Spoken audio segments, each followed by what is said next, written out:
ಶರಸ್ತರ ಧ್ವಜಾರೋಹಣ ಜಗದ್ಗುರು ಮಹಾಸಂಘಿಯವರ ಮುಂದಾಳತ್ವದಲ್ಲಿ ನೆರವೇರ್ತಾ ಇದೆ.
ಎಲ್ಲ ಪರಮ ಪೂಜೆಗೆ ಭಕ್ತಿಯ ಶರಣಾರ್ಥಿಗಳು ಜ್ಞಾನದ ಸಂಕೇತವಾದ ಜ್ಯೋತಿಯನ್ನು ಬೆಳಗೋದ್ರ ಮೂಲಕ ಕಾರ್ಯಕ್ರಮವನ್ನು ಉದ್ಘಾಟಿಸಬೇಕೆಂದು ಪರಮ ಪೂಜೆಗೆ ವಿನಂತಿಸಿಕೊಳ್ತೇನೆ.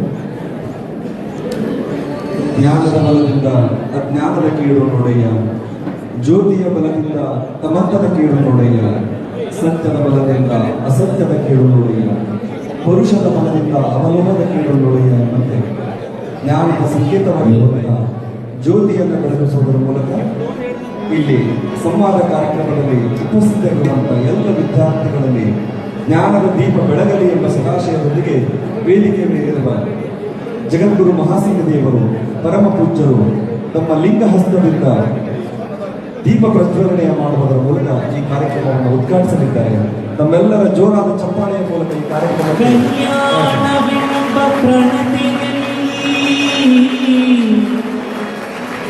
ಭಕ್ತಿ ರಸವೆಂಬ ತೈಲವನೆರೆದು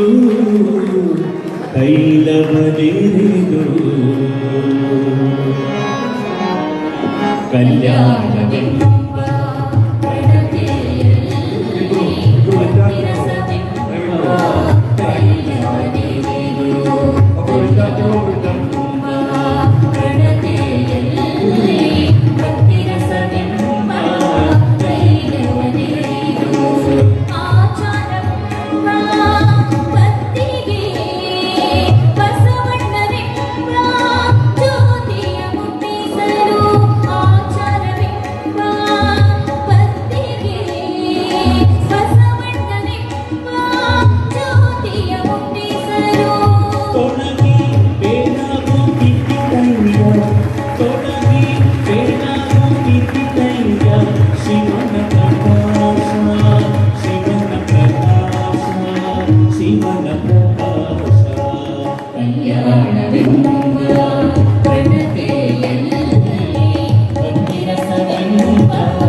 ಹಾಗೆ ವೇದಿಕೆಯ ಮೇಲಿರುವ ಪರಮ ಪೂಜ್ಯ ಸನ್ನಿಧಿಯವರು ಬಸವ ಭಾವಚಿತ್ರಕ್ಕೆ ಪುಷ್ಪ ನಮನವನ್ನು ಸಲ್ಲಿಸ್ತಾ ಇದ್ದಾರೆ.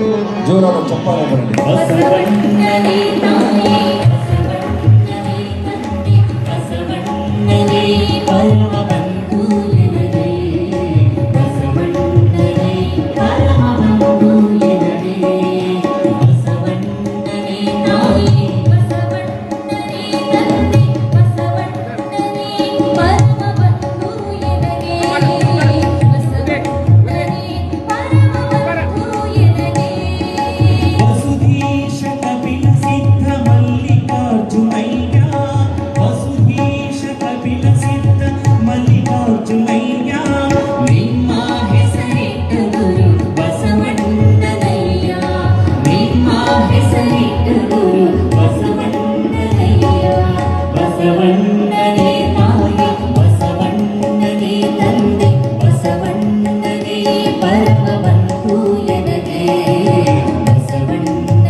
ಲಿಂಗಹಸ್ತದಿಂದ ಕಾರ್ಯಕ್ರಮವನ್ನು ಉದ್ಘಾಟಿಸಿದ ವೇದಿಕೆಯ ಮೇಲಿರುವ ಎಲ್ಲ ಪರಮ ಪೂಜ್ಯರಿಗೆ ತಮ್ಮ ಜೋರಾದ ಚಪ್ಪಾಳೆಯ ಮೂಲಕ ಅನಂತ ಶರಣಾರ್ಥಿಗಳನ್ನು ಸಲ್ಲಿಸೋಣ. ಬಂಧುಗಳೇ, ಈಗ ಕಾರ್ಯಕ್ರಮದ ಕುರಿತು ಪ್ರಾಸ್ತಾವಿಕ ನುಡಿ ಅತನ್ನಿ ಮೋಟಿಗಿ ಮಠದ ಪೂಜ್ಯ ಶ್ರೀ ಪ್ರಭುಚಕ್ರ ಬಸವ ಮಹಾಸ್ವಾಮಿಗಳವರು ಪ್ರಾಸ್ತಾವಿಕ ನುಡಿಗಳನ್ನು ಆಡಬೇಕೆಂದು ಪರಮ ಪೂಜ್ಯರಲ್ಲಿ ವಿನಂತಿಸಿಕೊಳ್ತೇನೆ.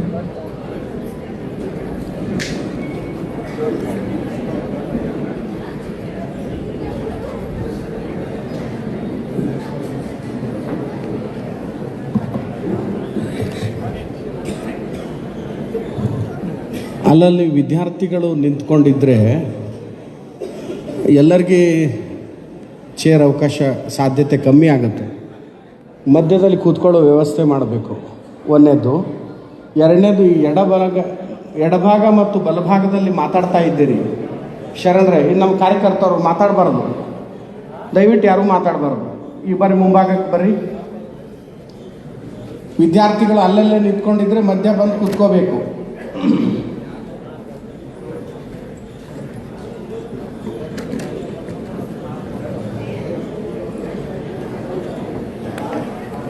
ಜಯಘೋಷ ಮಾಡೋದ್ರ ಮೂಲಕ ವಿದ್ಯಾರ್ಥಿಗಳು ಇಲ್ಲೇ ಇದ್ದೀರಲ್ಲ, ವಿದ್ಯಾರ್ಥಿಗಳು ಎಲ್ಲ ಇಲ್ಲೇ ಇದ್ದೀರಲ್ಲ, ಎಲ್ಲಿ ಕಾಣ್ತಾ ಇಲ್ಲ?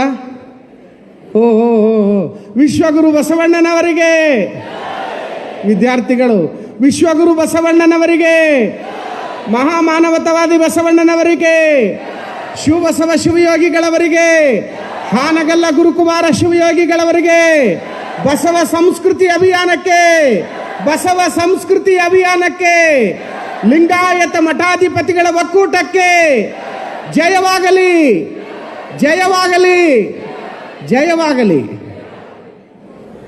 ಶರಣು ಶರಣಾರ್ಥಿ. ವಿದ್ಯಾರ್ಥಿಗಳಿಗೆ ಶರಣು ಶರಣಾರ್ಥಿ, ತಮಗೂ ಶರಣು ಶರಣಾರ್ಥಿ. ಏನ್ರಿ ಇದನ್ನು ಹೇಳಬೇಕಾ ನಾವು? ನಾನು ಒತ್ಕೊಟ್ಟು ಹೇಳ್ತಾ ಇದ್ದೀನಿ. ಈ ನನ್ನ ಮುಂಭಾಗದಲ್ಲಿ ಏನು ಕೂತಿದಾರಲ್ಲ ಹಿರಿಯರಿಗೆಲ್ಲ ಇದು ಅವ್ರಿಗೆ ಗೊತ್ತದ, ಅವ್ರಿಗೇನು ಹೇಗೆ ಯಾವ ರೀತಿ ಅಂಥೇಳಿ.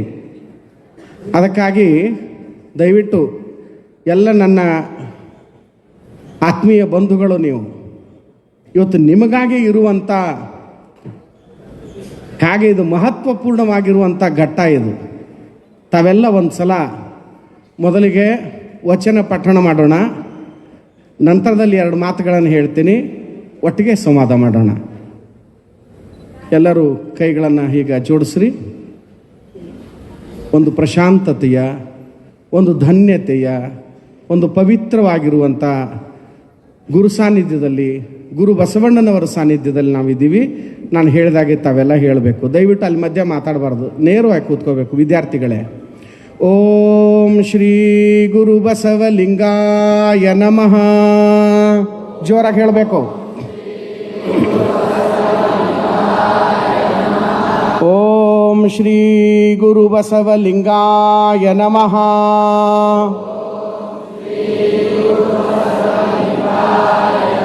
ಓಂ ಶ್ರೀ ಗುರು ಬಸವಲಿಂಗಾಯ ನಮಃ.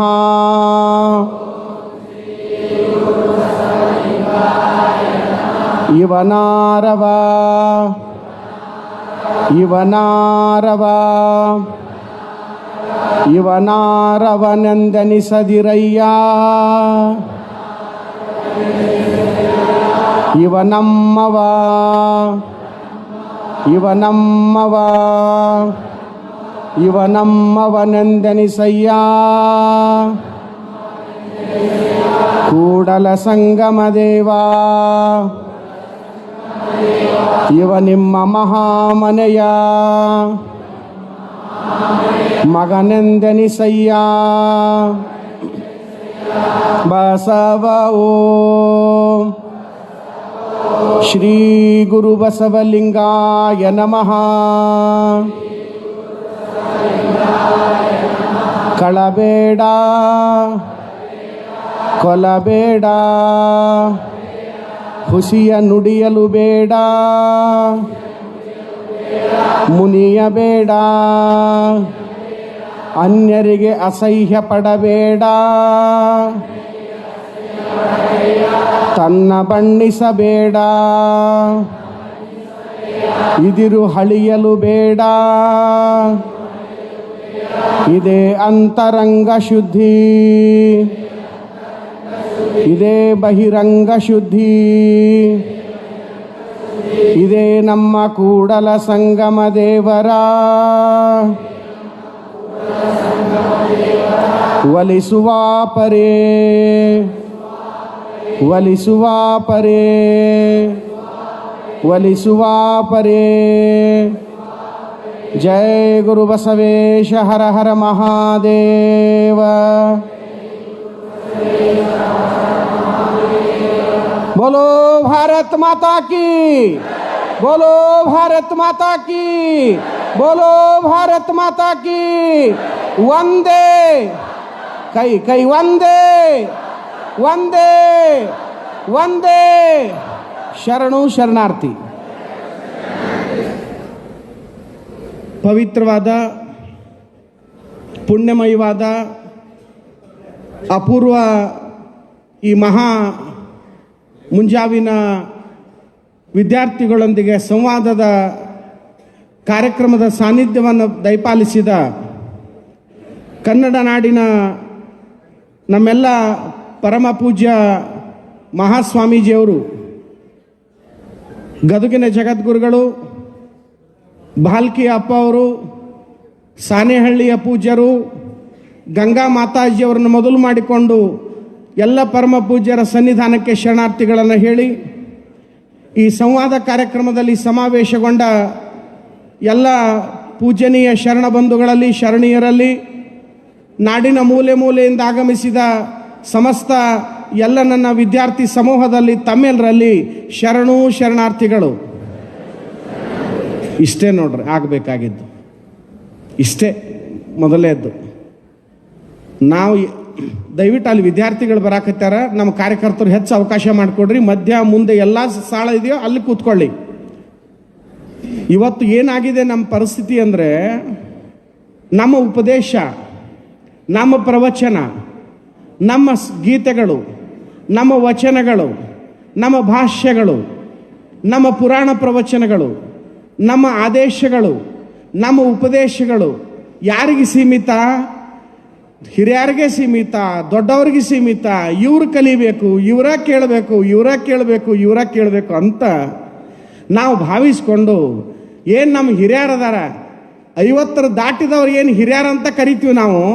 ಜಪಮಾಲೆ ಹಿಡ್ಕೊಂಡು ಕೆಲವು ಜನ, ಕಣ್ಣು ಮುಚ್ಕೊಂಡು ಕೆಲವು ಜನ, ಮಂದಿರದೊಳಗೆ ಕೆಲವು ಜನ, ಬಾಗಲ ಮುಚ್ಕೊಂಡು ಕೆಲವು ಜನ, ನಿಮ್ಮ ಮಾಡ್ತಾ ಇದ್ದೀರಿ, ಸಂತೋಷ, ಆತ್ಮೋದ್ಧಾರ ಮಾಡ್ಕೋತಾ ಇದ್ದೀರಿ, ಸಮಾಜ ಕಲ್ಯಾಣದಲ್ಲಿ ತೊಡಗಿದ್ದೀರಿ. ಆದರೆ ನಮ್ಮ ಪ್ರಶ್ನೆ ಇರೋದು ಅದಲ್ಲ, ನಿಮ್ಮಿಂದ ಲೋಕ ಕಲ್ಯಾಣ ಸೇವೆ ಕಾರ್ಯಗಳು ನಡೀತಾ ಇದೆ. ಆದರೆ ದಯವಿಟ್ಟು ನೋಡ್ರಿ, ನನ್ನ ಕಡೆನೇ ಲಕ್ಷ್ಯ ಕೊಡ್ಬೇಕು ನೀವು. ಇದು ಭಾಳ ಸೂಕ್ಷ್ಮವಾದ ವಿಷಯ. ಮತ್ತು ಇದು ಯಾಕೆ ನಾವು ಒತ್ತು ಕೊಟ್ಟು ಹೇಳ್ತಾ ಇದ್ದೀನಿ ಅಂದರೆ, 11 ದಿವಸವಾಯಿತು.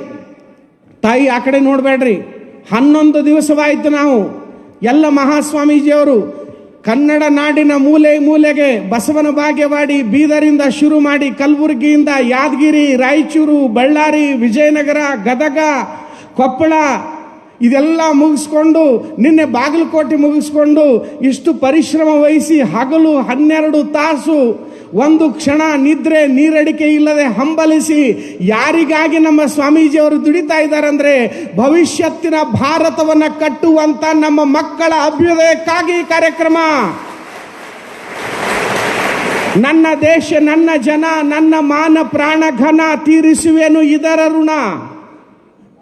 ನನ್ನ ದೇಶ, ನನ್ನ ಜನ. ಮುಂದೊಂದು ಜನ್ಮ ಇದ್ರೆ ಬರ್ತದ ರೀ, ಮುಂದೊಂದು ಅವಕಾಶ ಇದ್ರೆ ಬರ್ತದ, ಅದನ್ನು ತೀರ್ಸಕ್ಕೆ ಸಾಧ್ಯದ.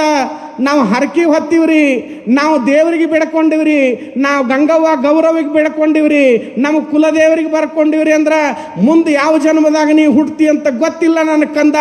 ಈ ದೇಶದ ಋಣ ನಿನ್ನ ಮೇಲಿದೆ, ಈ ನಾಡಿನ ಋಣ ನಿನ್ನ ಮೇಲಿದೆ, ಈ ತಂದೆ ತಾಯಿಗಳ ಋಣ ನಿನ್ನ ಮೇಲಿದೆ, ಗುರುವಿನ ಋಣ ನಿನ್ನ ಮೇಲಿದೆ, ವಚನ ಸಂವಿಧಾನದ ಋಣ ನಿನ್ನ ಮೇಲಿದೆ, ಹುತಾತ್ಮರಾಗಿರುವಂಥ ಶರಣರ ಋಣ ನಿನ್ನ ಮೇಲಿದೆ, ನಮ್ಮ ಯೋಗಿಗಳು ತ್ಯಾಗಿಗಳು ಸೇವಾ ಮಾಡುವಂಥ ಅನೇಕ ತ್ಯಾಗ ಜೀವಿಗಳ ಋಣ ನಿನ್ನ ಮೇಲಿದೆ.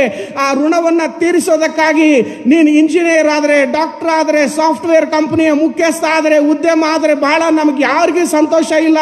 ಅದರ ಜೊತೆಗೆ ಈ ನಾಡಿನ ಋಣವನ್ನು ತೀರಿಸೋದಕ್ಕಾಗಿ ನಾನು ಕಸಬರಿಗೆ ಆಗ್ತೀನಿ ಅನ್ನೋದಾದ್ರೆ ಅಂತ ಯುವಕ ಈ ದೇಶದ ಭವಿಷ್ಯ ಕಟ್ಟೋದಕ್ಕೆ ಸಾಧ್ಯ.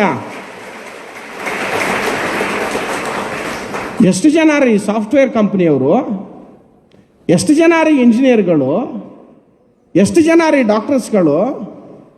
ಇರಬಾರ್ದು ಅಂತಲ್ಲ. ಏನು ನಮ್ಮ ಗುರಿ, ಏನು ನಮ್ಮ ಗಮ್ಯ, ಏನು ನಮ್ಮ ಆದರ್ಶ, ಏನು ನಮ್ಮ ಪರಿಶ್ರಮ?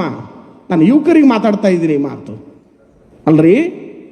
ನಿಮ್ಮನ್ನು ಹುಟ್ಟಿಸಿ ಬೆಳೆಸಿ ನಮ್ಮ ಅವಿ ಬೆಳಗಾವಿಯಾಗ ಓದಾಕತ್ತಾಳ, ನಮ್ಮ ಅವಿ ಬೆಂಗಳೂರಾಗ ಓದಾಕತ್ತಾಳ, ನಮ್ಮ ಅವಿ ಅಲ್ಲಿ ಪುಣಾದಾಗ ಓದಾಕತ್ತಾಳ, ಬಾಂಬೆದಾಗ ಓದಾಕತ್ತಾಳ ಅಂತ ಆಗಲ್ಲ 12 ತಾಸು ನಮ್ಮ ಕಂದನ ಸಲುವಾಗಿ, ಮಕ್ಕಳ ಸಲುವಾಗಿ ಕನಸಲ್ಲಿ ಕನಸಿಟ್ಕೊಂಡು, ಮನಸ್ಸಲ್ಲಿ ಮನಸ್ಸಿಟ್ಕೊಂಡು ದುಡಿದು ಕಷ್ಟಪಟ್ಟು ಓದಿಸಿ ಬೆಳೆಸಿ ದೊಡ್ಡವರನ್ನು ಮಾಡಿ, ನಿಮಗೇನಾದರೂ ಒಂದು ಮಕ್ಕಳು ಬೆಳೆದು ದೊಡ್ಡವರಾಗಿ ತಂದೆ ತಾಯಿಗಳಿಗೆ ಒಳ್ಳೇದಾಗತ್ತೆ, ಮನೆತನಕ್ಕೆ ಒಳ್ಳೇದಾಗತ್ತೆ, ನಮ್ಮ ಶುಭ ಸ್ವಾಜರ ಸೇವೆ ಮಾಡ್ತಾರೆ, ನಮ್ಮ ಗದಗಿನ ಅಜ್ಜಾರ ಮುಂದೆ ಸೇವೆ ಮಾಡ್ತಾರೆ, ನಮಗೇನಾದರೂ ಭವಿಷ್ಯಕ್ಕೆ ಒಳ್ಳೇದಾಗ್ತಾರಂತ ನಾವು ಕಣ್ಣಾಗ ಎಣ್ಣೆ ಹಾಕ್ಕೊಂಡು ಬಿಟ್ಟು ನಿಮ್ಮನ್ನ ಕಾಯ್ಕೋತ ಕುಂತ್ರ ನೀವು ಅಂತಿರ್ಬೇಕು, ಯಾಕೆ ನಮ್ಮನ್ನ ಅಜ್ಜಾರ ಬೇಯಕ್ಕೆ ಹತ್ಯಾರ ಅಂಥೇಳಿ.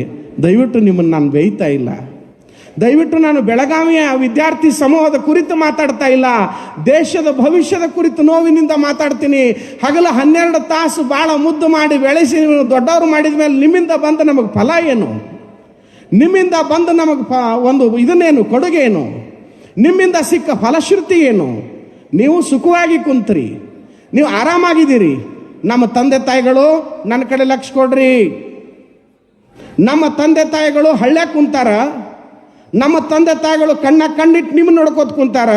ನೀವು ಕಲಿತು ದೊಡ್ಡವರಾದ್ರಿ, ನೀವು ಬೆಂಗಳೂರಾಗೋ, ಬಾಂಬೆದಾಗೋ, ಡೆಲ್ಲಿಯೊಳಗೋ, ಅಮೇರಿಕಾದಾಗೋ ಕುಂತ್ರಿ. ನಮ್ಮ ದೇಶ ನೋಡೋರು ಯಾರ್ರಿ? ನಮ್ಮ ಭಾಷೆ ನೋಡೋರು ಯಾರ್ರಿ? ಇನ್ನು ನೆಕ್ಸ್ಟ್ ಅದು ವಚನ ಸಿದ್ಧಾಂತ, ಮತ್ತೊಂದು ಮಗದೊಂದು ಏನಕ್ಕ ತಾಯಿ ಪ್ರೇಮಕ್ಕ ಅಂಗಡಿ, ಇನ್ನು ನೆಕ್ಸ್ಟ್ ಅದು ಮಾತು ನೆಕ್ಸ್ಟು ಅಲ್ಲ ರೀ. ಬೇಸಿಕ್ ಆಗಿ ತಂದೆ ತಾಯಿಗಳನ್ನ ಗುರುವಿನ ನೋಡ್ಕೊಳ್ಳಂಗಿಲ್ಲ ಅಂದಮೇಲೆ ಇನ್ನು ಯಾವ ಯುವಕರು ಇವರೆಲ್ಲ? ಅದು ಆಗಬಾರ್ದು. ನೀವು ಅಂತಿರ್ಬೇಕು, ಮುಂದೆ ಹೇಳ್ರಿ ಏನು? ಅದು ಆಗಬಾರ್ದು. ಅದು ಒಳಗೆ ನೋವದೆ, ನಮಗೆ ಒಳಗೆ ತ್ರಾಸ ಆಗ್ತಾ ಇದೆ. ಅದಕ್ಕಾಗಿ ನಮ್ಮೆಲ್ಲ ನಾಡಿನ ಪರಮ ಪೂಜ್ಯರು ಒಂದೇ ಒಂದು ಆಸೆ ಪಟ್ಟರು, ಒಂದೇ ಒಂದು ಕನಸು ಕಟ್ಟರು, ಒಂದೇ ಒಂದು ಸಂಕಲ್ಪ ಮಾಡಿದ್ರು. ಕನ್ನಡ ನಾಡಿನಲ್ಲಿ ಬಸವ ಸಂಸ್ಕೃತಿ ಅಭಿಯಾನ ತಗೊಂಡು ಹೋಗೋದಾದ್ರೆ, ಕನ್ನಡ ನಾಡಿನಲ್ಲಿ ಬಸವ ಧ್ವಜವನ್ನು ಮೆರೆಸೋದಾದ್ರೆ, ಕನ್ನಡ ನಾಡಿನಲ್ಲಿ ಮೂಲೆ ಮೂಲೆಗೆ ಬಸವಣ್ಣನವರ ಕ್ರಾಂತಿಯ ಗಂಗೋತ್ರಿಯನ್ನು ಮೊಳಗಿಸೋದಾದ್ರೆ, ಮೊಟ್ಟ ಮೊದಲ ನಮ್ಮ ಎಲ್ಲ ಮಠಾಧಿಪತಿಗಳು ಒಂದೇ ಒಂದು ಸಂಕಲ್ಪ: ಎಲ್ಲಿ ಯುವಕರು ನಮ್ಮ ಕೊಂಡಿಯನ್ನು ಕಳಚಾಕತ್ತದೋ, ಎಲ್ಲಿ ಯುವಕರು ನಮ್ಮಿಂದ ದೂರಾಗಕತ್ಯಾರೋ, ಎಲ್ಲಿ ಯುವಕರು ನಮ್ಮ ಆಧ್ಯಾತ್ಮ, ಬಾಂಧವ್ಯ, ಕುಟುಂಬ ವ್ಯವಸ್ಥೆ, ಪ್ರೀತಿ, ವಿಶ್ವಾಸ, ಅಂತಃಕರಣದಿಂದ ದೂರಾಗಕತ್ಯಾರೋ ಅವ್ರನ್ನೆಲ್ಲ ಬೆಸೆಯುವಂಥ ಬಂಗಾರದ ಕೊಂಡಿಯೇ ಈ ಬಸವ ಸಂಸ್ಕೃತಿ ಅಭಿಯಾನ.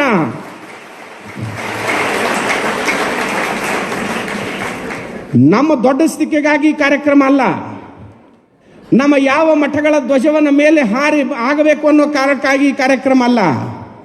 ಕಂದ ಮಾತಾಡಬೇಡ ರಾಜು. ತಂದೆಯನ್ನಾದರೂ ತೊರೆ, ನೀನು ತಂದೆಯನ್ನಾದರೂ ತೊರೆ, ತಾಯಿಯನ್ನಾದರೂ ತೊರೆ, ಬಂಧುವನ್ನಾದರೂ ತೊರೆ, ಬಳಗವನ್ನಾದರೂ ತೊರೆ. ತೊರೆಯದಿರು ಗುರುವ, ತೊರೆಯದಿರು ಗುರಿಯ, ತೊರೆಯದಿರು ದಿಟವ. ಇಲ್ಲಿ ನನ್ನ ಕಡೆ ನೋಡ್ರಿ, ನಾನು ಸಹಿಸೋದಿಲ್ಲ. ತಂದೆಯನ್ನಾದ ಇಲ್ಲಿ ನನ್ನ ಕಡೆ ನೋಡ್ರಿ, ಅದು ಹಾರ್ತತೆ, ಅದು ಮೇಲೆ ಹಾರೋದಾದ್ರ ಕೆಲಸ, ನೋಡೋದು ನಿಮ್ಮ ಕೆಲಸ, ಮಾತಾಡೋದು ನನ್ನ ಕೆಲಸ. ಎಲ್ಲಿದಿರಿ? ಯಾಕೆ? ತಂದೆಯನ್ನಾದರೂ ತೊರೆ, ತಾಯಿಯನ್ನಾದರೂ ತೊರೆ, ಬಂಧುವನ್ನಾದರೂ ತೊರೆ, ಬಳಗವನ್ನಾದರೂ ತೊರೆ. ತೊರೆಯದಿರು ಗುರುವ, ತೊರೆಯದಿರು ಗುರಿಯ, ತೊರೆಯದಿರು ದಿಟವ, ದೊರೆಯದಿರು ಬದುಕಿನ ಸತ್ಯ ಸಾಧಿಸುವೆನು ಹಠ ತೊರಿಬೇಡ. ಅವಾಗ ನೀನು ಆದರ್ಶ ಯುವಕ ಆಗ್ತಿ. ಎಲ್ಲಿದೆ ಹಠ? ಮುಂದೆ ಬರಲಿ, ನಮ್ಮ ವಿದ್ಯಾರ್ಥಿಗಳು ಮುಂದೆ ಬರಲಿ ಸರ್, ಮುಂದೆ ಬರಲಿ. ಅವರು ಆರಾಮಾಗಿ ಇನ್ನೂ ಭಾಳಷ್ಟು ಜನ ಬರೋರು ಇದ್ದಾರೆ. ಇಲ್ಲಿ ಮುಂದೆ ಬರಮ್ಮ, ಇಲ್ಲಿ ಮುಂದ್ಗಡೆ ಬಾ ಕಂದ. ಇಲ್ಲಿ ಕೂತ್ಕೊಳ್ಳಿ, ಕೆಳಗೆ ಕೂತ್ಕೊಳ್ಳಿ. ಬಾ ಕೂತ್ಕೊಮ್ಮ, ಕೂತ್ಕೋ. ತುಂಬ ದೂರಿನಿಂದ ಬಂದಾರ ಅವರೆಲ್ಲ ವಿದ್ಯಾರ್ಥಿಗಳು. ಕೂತ್ಕೊಮ್ಮ, ಕೂತ್ಕೋ. ಕಾರಣ ಅಂದರೆ ಈ ನಮ್ಮ ವಿದ್ಯಾರ್ಥಿಗಳನ್ನು ಗಟ್ಟಿಗೊಳಿಸಬೇಕು. ಅವ್ರು ಬರ್ತಾರೆ, ನೀವು ನೋಡ್ರಿ, ನೀವು ನಮ್ಮ ಕಡೆ ನೋಡ್ರಿ, ಟೈಮ್ ಹೋಗುತ್ತದು. ನನಗಿಷ್ಟೇ ಟೈಮ್ ಅಂತ ಕೊಟ್ಟಿರ್ತಾರೆ, ಅಷ್ಟರಲ್ಲೇ ಮುಗಿಸ್ಬೇಕು. ಆಯ್ತೀಗ ಮುಗ್ದೇ ಹೋಯ್ತು, ಕೊನೆಗೆ ಬಂದಿದ್ದೀನಿ ನಾನು. ಈ ವಿದ್ಯಾರ್ಥಿಗಳನ್ನು ಗಟ್ಟಿಗೊಳಿಸ್ಬೇಕು. ಈ ವಿದ್ಯಾರ್ಥಿ ಸಮೂಹವನ್ನು ಭಾವಿ ಭವಿಷ್ಯತ್ತಿನ ಜನಾಂಗವನ್ನಾಗಿ ನಿರ್ಮಾಣ ಮಾಡಬೇಕು. ಏನಾಗಿದೆ, ನಮ್ಮ ವಿದ್ಯಾರ್ಥಿಗಳು ಕೈಯಲ್ಲಿ ಮೊಬೈಲು, ಕಿಸೆಯಲ್ಲಿ ಒಂದಿಷ್ಟು ದುಡ್ಡು, ಏನು ಸರಸ್ಗೋತ ಕುಂತಾರಂದ್ರೆ ನೋಡಿ ನೀವು, 8 ಜನ ಕುಂತಾರಂದ್ರೆ ಬರೀ ಅದರೊಳಗೆ ಲಕ್ಷ, 10 ಜನ ಅದಾರಂದ್ರೆ ಅದರೊಳಗೆ ಲಕ್ಷ. ಟ್ರೋಲ್ ಮಾಡೋದೇನು, ಇವ್ರು ರೀಲ್ಸ್ ಮಾಡೋದೇನು, ಇವ್ರು ಡ್ಯಾನ್ಸ್ ಮಾಡೋದೇನು, ಇವ್ರು ಮೇಕಪ್ ಮಾಡೋದೇನು, ಇವ್ರು ಬ್ರ್ಯಾಂಡೆಡೇ ಬೇಕು ಸರ್ ಅವ್ರಿಗೆ. ಸರ್ ನಾನು ಎದುರುಗಡೆ ಇರು, ಅಮ್ಮ ಕೂತ್ಕೊಡ್ರಿ, ದಯವಿಟ್ಟು ಪಟ್ಟಂತ ಕೂತ್ಕೋಬೇಕು ನೀವು, ಟೈಮ್ ಮಾಡಿ ಚೆಕ್ ಇರಬೇಕು. ಹೆಂಗಿರ್ಬೇಕು ನೀವು? ಇಲ್ಲಿ ನನ್ನ ಎದುರುಗಡೆ ಇದ್ದಾರಲ್ಲ ಹಿರಿಯರು, ಹಿರಿಯರಿಗೆ ಮಾತಾಡ್ತೀನಿ ನಾನು. ಸರ್ ನೀವು ಮೊದಲು ಕಲಿಯುವಾಗ ಒಂದು ಚೆಡ್ ಇದ್ದಿದ್ದಿಲ್ಲ, ಒಂದು ಅಂಗಿದ್ದಿದ್ದಿಲ್ಲ. ಸರ್ ಹಿರಿಯರು ನೀವು ಕಲಿಯುವಾಗ ಒಂದು ತಲೆ ಮೇಲೆ ಒಂದು ಹಿಕ್ಕೊಳಕ್ಕಿದ್ದಿದ್ದಿಲ್ಲ, ಒಂದು ಏನಿದ್ದಿದ್ದಿಲ್ಲ. ಇವತ್ತು ರಾಷ್ಟ್ರದ ನಾಯಕರಾಗಿದ್ದೀರಿ, ನೀವು ಸಮಾಜ ಸೇವಕರಾಗಿದ್ದೀರಿ. ಇವ್ರಿಗೇನ್ರಿ ಅಡಿಡಾಸ್ ಕಂಪ್ನಿ ಶೂಸ್ಗಳೇ ಬೇಕು. ಈ ದೊಡ್ಡ ಅವು ಕಂಪ್ನಿಗೆ ಹೆಸರು ಗೊತ್ತಿಲ್ಲ, ದಯವಿಟ್ಟು ಕ್ಷಮಾ ಮಾಡ್ರಿ ನನಗೆ. ಅಂಥ ಕಂಪ್ನಿ ಇದ್ದರೆ ಶರ್ಟು ಬುದ್ಧಿ, ಅಂಥ ಕಂಪ್ನಿ ಇದ್ದರೆ ಪ್ಯಾಂಟು, ಅಂಥ ಕಂಪ್ನಿ ಇದ್ದರೆ ಅವರೆಲ್ಲ ವ್ಯವಸ್ಥೆಗಳು. ಇಂಥ ಕಂಪ್ನಿಗಳನ್ನು ತಗೊಂಡು ನೀವೆಲ್ಲ ಪರ್ಚೇಸ್ ಮಾಡಿ ನೀವೇನು ನಮಗೆ ಕೊಟ್ರಿ ಹೇಳ್ರಿ ನೋಡೋಣ. ಭಾಳ ಲೆಕ್ಕ ತಪ್ಪಿ ಕೆಟ್ಟು ಹೋಗೈತಿದು. ಈ ಲೆಕ್ಕ ತಪ್ಪಿ ಕೆಟ್ಟು ಹೋಗಿರುವಂಥ ಸಮಾಜನ ಹೊಳ್ಳಿ ತರುವ ಸಲುವಾಗಿನೇ ಈ ವಿದ್ಯಾರ್ಥಿಗಳೊಂದಿಗೆ ಮುಕ್ತ ಸಂವಾದ. ಅದಕ್ಕಾಗಿ ನಿಮಗಾಗಿ ಈ ಕಾರ್ಯಕ್ರಮ, ನಿಮಗಾಗಿ ಕಾರ್ಯಕ್ರಮ, ನಮಗಾಗಿ ಅಲ್ಲ. ನಿಮಗೆ ಅರ್ಥ ಆಯಿತು ಅಂತ ಭಾವಿಸ್ಕೋತೀನಿ, ಇದು ನಿಮಗೆ ತಿಳಿದಿದೆ ಅಂತ ಭಾವಿಸ್ಕೋತೀನಿ, ಒಟ್ಟು ಆಶಯ ನಿಮಗೆ ಮುಟ್ಟಿದೆ ಅಂತ ಭಾವಿಸ್ಕೋತೀನಿ. ಅಂಬೇಡ್ಕರ್ ಅವರೊಂದು ಮಾತನ್ನು ಹೇಳ್ತಾರೆ, ಯಾರು ನೀವು ಕುಂಡ್ರಸವ್ರು ಭಾಳ ಗದ್ದಲ ಮಾಡಬೇಡ್ರಿ, ಅವ್ರು ಕುಂಡಿರ್ತಾರೆ. ಈಗೆಲ್ಲ ಅರ್ಥ ಮಾಡ್ಕೊಳ್ಳೋದು ಅದಾರ ಅವ್ರು ಶಾಣ್ಯಾರ, ಬಿಡ್ರಿ ನೀವು ಹಿಂದೆ ಹೋಗ್ರಿ ಸ್ವಲ್ಪ. ತಂಗಿ ನೀವು ಮಾತಾಡಬೇಡವ, ಸುಮ್ಮ ಬಂದು ಕುಂಡ್ರು ಬಂಗಾರ, ಸುಮ್ಮ ಕುಂಡ್ರಿವ, ನಾ ಇಲ್ಲೇ ಇರ್ತೇನೆ, ಸುಮ್ಮ ಕುಂಡ್ರಿ ನೀವು. ತಾಯಿಯ ಎದೆ ಹಾಲನ್ನು ಕುಡಿದವನು ಮಾತ್ರ ಗರ್ಜಿಸಲು ಸಾಧ್ಯ. ಅಂತ ತಾಯಿ ಎದೆ ಹಾಲ ಕುಡಿದ ವೀರ ಪುತ್ರರು ನೀವಿದ್ದೀರಿ. ಎಂದು ಸೋಲಾಗಬಾರ್ದು, ನೀವು ನಿರಾಶೆಯಾಗಬಾರ್ದು, ದುಃಖ ಆಗಬಾರ್ದು. ನಿಮಗೆ ಯಾಕೆ ನಿಮಗೆ ಮಾರ್ಕ್ಸ್ ಕಮ್ಮಿ ಆಯಿತು, ನಾನು ಯಾರೋ ಲೈಕ್ ಮಾಡಲಿಲ್ಲ, ನನ್ನ ಸಂದೇಶ ಒಪ್ಕೊಳ್ಳಿಲ್ಲ, ನಾನು ಹೋಗಿ ಗುರಿ ಮುಟ್ಟಕ್ಕಾಗಲಿಲ್ಲ, ಈ ನೆಗೆಟಿವ್ ಥಾಟ್ಸ್ ತೆಗೆದುಹಾಕ್ರಿ, ಈ ನಕಾರಾತ್ಮಕ ವಿಚಾರಗಳನ್ನು ತೆಗೆದುಹಾಕ್ರಿ, ಸಕಾರಾತ್ಮಕವಾಗಿ ಬದುಕ್ರಿ, ವಿಶ್ವಾಸದಿಂದ ಬದುಕ್ರಿ. ಸಹ್ಯಾದ್ರಿಯಾಗಿರಲಿ ಜೀವನದ ಕನಸು. ತಂಗಿ ಕುತ್ತಕ್ಕೆ ನೋಡಿಲ್ಲಿ, ಸಹ್ಯಾದ್ರಿಯಾಗಿರಲಿ ಜೀವನದ ಕನಸು, ಕಾವೇರಿಯಂತಿರಲಿ ಈ ನಿಮ್ಮ ಮನಸ್ಸು, ಜೋಗ ಜಲಪಾತವಾಗಲಿ ಗೈವ ಕಾರ್ಯ, ಯಶಗೊಳ್ಳುತ್ತಿರಬೇಕು ಬಸವ ಸಂಸ್ಕೃತಿಯ ಕಡಲ ಉದಾರ್ಯ. ಆ ಕಾರಣಕ್ಕಾಗಿ ಯಶಗೊಳ್ಳುವಂತಹ ಪ್ರಕ್ರಿಯೆ. ಆತ್ಮೀಯ ನನ್ನ ಸಮೂಹವೇ, ಆತ್ಮೀಯ ನನ್ನ ಬಂಧುಗಳೇ, ನಮ್ಮ ಕಳಕಳಿ ನಿಮ್ಗೆ ಅರ್ಥ ಆಗಿದೆ ಅಂತ ಭಾವಿಸ್ಕೋತೀನಿ. ನಿಮ್ಮ ಬಗ್ಗೆ ನಮಗೆ ಕನ್ಸರ್ನ್ ಇದೆ, ನಿಮ್ಮ ಬಗ್ಗೆ ಕಾಳಜಿ ಇದೆ, ನಿಮ್ಮ ಬಗ್ಗೆ ಕಳಕಳಿ ಇದೆ, ನಿಮ್ಮ ಬಗ್ಗೆ ನಮಗೆ ಹಂಬಲ ಇದೆ. ದಯವಿಟ್ಟು ನಿರಾಶರಾಗಬೇಡಿ, ಸೋಲು ಮುಖ ಹಾಕಬೇಡ್ರಿ, ನಮ್ಗೆ ಯಾರೂ ಇಲ್ಲ ಅಂತ ಅನ್ಬೇಡ್ರಿ. ಆ ಕಾರಣಕ್ಕಾಗಿ ನಾಗನೂರು ರುದ್ರಾಕ್ಷಿ ಮಠ ಹಗಲು 12 ತಾಸು ಈ ಮಹಾ ಕೈಂಕರ್ಯಕ್ಕೆ ತೊಡಗಿಸಿಕೊಂಡಿದೆ. ನಮ್ಮ ಅಲ್ಲಮ ಪ್ರಭು ಮಹಾಸ್ವಾಮೀಜಿಯವರು ಹಗಲು 12 ತಾಸು ಈ ಕೈಂಕರ್ಯಕ್ಕೆ ತೊಡಗಿಸಿಕೊಂಡಿದ್ದಾರೆ. ಅಂತಹ ಮಹಾ ಕಾರ್ಯದಲ್ಲಿ ನಾವೆಲ್ಲ ಒಟ್ಟಿಗೆ ಇರೋಣ. ನಮ್ಮ ಪೂಜ್ಯ ಸ್ವಾಮೀಜಿಯವ್ರಿಗೆ ಜೋರು ಚಪ್ಪಾಳೆ ಇರಲಿ. ಹಿಂಗೆ ರೆಡಿ ಆಗಿವಂದ್ರೆ ಮತ್ತೆ ಮುಂದಿನೂರ್ರಿ. ಈಗ ಮುಗೀತದ ರಾತ್ರಿ ರೆಡಿ ಆಗಿವಂದ್ರೆ 12ಕ್ಕೆ ಮುಂದಿನೂರು, ಅದು ಮುಗೀತಂದ್ರೆ ಮತ್ತೆ ಮುಂದಿನೂರು. ಅಜ್ಜಾರ ಇದನ್ನ ಹೆಂಗಾರೆ ಮಾಡ್ತೀರಿ ನೀವು, ಹೆಂಗಾರೆ ಮಾಡ್ತೀರಿ ಅಂತ ನೀವು ಎಲ್ಲರೂ ನಮಗೆ ಕೇಳಿ 1000 ಸಲ. ಗದಗಿನ ಅಜ್ಜಾರಿಗೆ, ಸಾಣೆಹಳ್ಳಿ ಅಜ್ಜಾರಿಗೆ ಡೈರೆಕ್ಟ್ ಕೇಳೋಕ್ಕಾಗಂಗಿಲ್ಲ ಅಂತ ನೀವು ನಮಗೆ ಕೇಳ್ತೀರಿ ಅಂತ ಅರ್ಥ. ನಿಮ್ಮ ಮೂಲಕ ನಾ ಅವರಿಗೆ ಮನವಿ ಮುಟ್ಟಿಸ್ತೀನಿ, ಅಪ್ಪಾರ ನೀವು ಹೆಂಗೆ ಶ್ರಮ ಪಡ್ತೀರಿ, ಎಷ್ಟು ಓಡಾಡ್ತೀರಿ ಅಂತ ಅವ್ರು ಕೇಳಕತ್ಯಾರ. ಅವರು ನನಗೆ ಹೇಳಿದ ಒಂದೇ ಮಾತು, ನಮಗೆ ಶಕ್ತಿ, ನಮಗೆ ಛಲ, ನಮಗೆ ಧೀಮಂತಿಕೆ, ನಮಗೆ ಖುಷಿ ಸಂತೋಷ ಯಾರು ಕೊಟ್ಟಾರಂದ್ರೆ ಈ ಕರುನಾಡಿನ ಬಸವಣ್ಣನ ಭಕ್ತರು ಕೊಟ್ಟಾರೋ ಅವ್ರ ಸಲುವಾಗಿ ನಾವು ಮಾಡ್ತೀವಿ ಇದನ್ನು. ಅವ್ರಿಗೆಷ್ಟು ತೊಂದರೆ ಅದ ನಿಮಗೆ ಗೊತ್ತು, ಅದು ಬೆಳಗಾವಿಯವರಿಗೆ ಭಕ್ತರಿಗೆ ಭಾಳ ಗೊತ್ತು. ಅವ್ರಿಗೆಷ್ಟು ಪರಿಶ್ರಮ ಅದ ಗೊತ್ತು.